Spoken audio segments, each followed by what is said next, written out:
What is the purpose of fasting and prayer? And so we're going to go into the scriptures today and answer that. There are actually several purposes, and I'm going to give those to you in our time of Bible study today. I'm going to be answering the question in this teaching today: is fasting and prayer commanded in the Bible? Does God expect and require His children to fast according to the Scripture? We'll answer that question. I'll also be talking to you about types of people who should not fast, because spiritual common sense would tell us that there are certain people who should not enter into either a short-term or an extended fast. I'm going to give you an answer to that.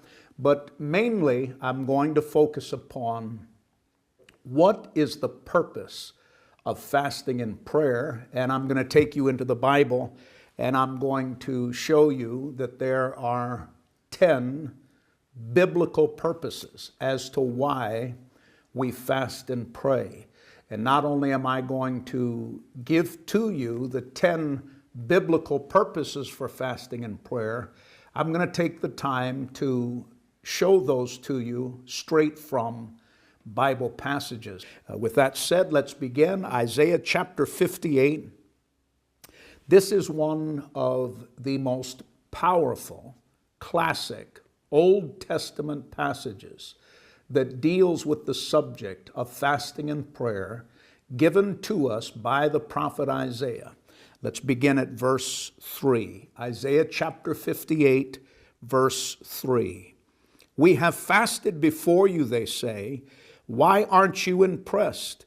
We have been very hard on ourselves, and you don't even notice it. I will tell you why, I respond. It's because you are fasting to please yourselves. Even while you fast, you keep oppressing your workers. What good is fasting when you keep on fighting and quarreling? This kind of fasting will never get you anywhere with me. You humble yourselves by going through the motions of penance, bowing your heads like reeds bending in the wind. You dress in burlap and cover yourselves with ashes. Is this what you call fasting?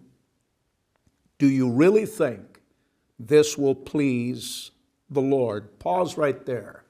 One of the first things that you should learn today as we're reading the Bible together is it is possible to fast in a manner that displeases God. It is possible to enter into a fast with wrong motives and wrong attitudes, whereby your fasting will produce absolutely nothing. Let's read on. Verse 6. No, this is the kind of fasting I want. Free those who are wrongly imprisoned. Lighten the burden of those who work for you. Let the oppressed go free. And remove the chains that bind people. Share your food with the hungry, and give shelter to the homeless. Give clothes to those who need them, and do not hide from relatives who need your help. Now pause again. This is not, because I've heard teaching on this, this is not a license for people to take advantage of your generosity or your hospitality or your kindness.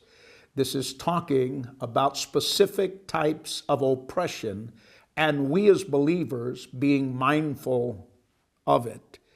Let's read on. Verse 8. Then your salvation will come like the dawn, and your wounds will quickly heal. Pause again. Here we see in Isaiah's words one of the benefits of a biblical fast that's pleasing in the eyes of God. It expedites the healing process in our body. Fasting is spiritually connected to your physical, mental, and spiritual health.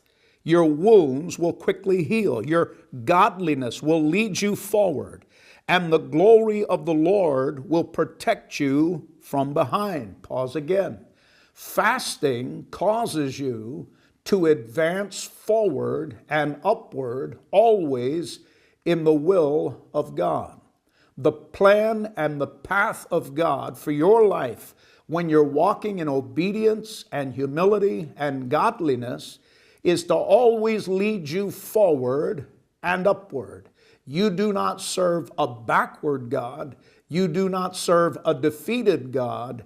You do not serve a retreating God. You serve a God of forward and upward. May it be so all the days of your life. Verse 9. Then when you call, the Lord will answer. Yes, I am here. He will quickly reply. Remove the heavy yoke of oppression. Stop pointing your finger and spreading vicious rumors. Feed the hungry and help those in trouble. Then your light will shine out from the darkness, and the darkness around you will be as bright as noon. The Lord will guide you continually, giving you water when you are dry, and restoring your strength. There it is a second time. Proper fasting affects your long-term health. You will be like a well-watered garden, like an ever-flowing spring. Some of you will rebuild the deserted ruins of your cities. Then you will be known as a rebuilder of walls and a restorer of homes. Keep the Sabbath day holy. Don't pursue your own interests on that day, but enjoy the Sabbath and speak of it with delight as the Lord's holy day. Honor the Sabbath in everything you do on that day, and don't follow your own desires or talk idly.